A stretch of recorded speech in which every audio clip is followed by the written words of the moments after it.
정부가 부동산 안정을 위해서 대규모 공급 대책을 발표하고 금융권은 돈줄 옥죄기에 나섰지만 시장에는 전혀 먹혀들지 않는 모습입니다.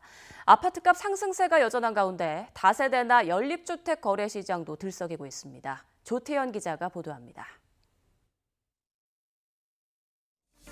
정부가 내놓은 공급 대책부터 살펴보겠습니다. 이사 대책의 후속 조치인데요. 신규 공공택지를 통해 수도권 12만 가구 등 전국적으로 14만 가구를 새로 공급하겠다는 계획입니다. 이 가운데 경기도 의왕, 군포, 안산, 경계지 그리고 화성, 진안은 신도시급으로 조성되는데요. 두 곳에 들어서는 주택만 7만 가구입니다.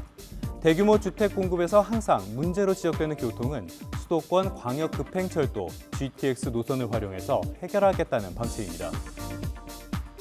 하지만 시장 안정 효과는 제한적일 것이라는 평가가 지배적입니다. 공급이 이뤄지는 시점도 위치도 너무 멀기 때문입니다.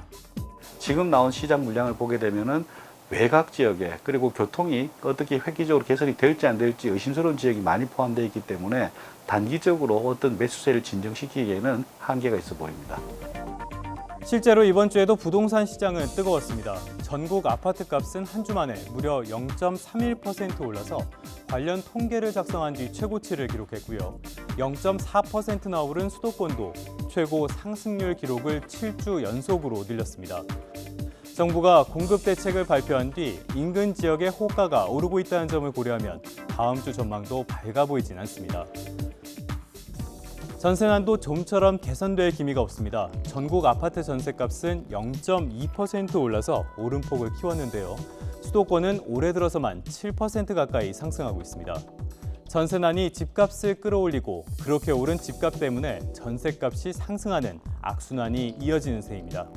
기준금리가 올랐지만 코로나 대유행 이전보다 여전히 낮은 상황이고요. 전세값이 워낙 오르다 보니까 작은 집이라도 사려는 수요가 늘었기 때문으로 분석이 되고 있습니다.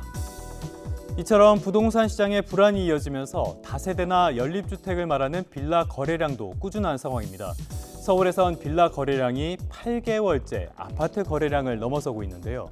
일반적으로 실수요자가 아파트를 선호한다는 점을 고려하면 이상현상이라고 할 만합니다.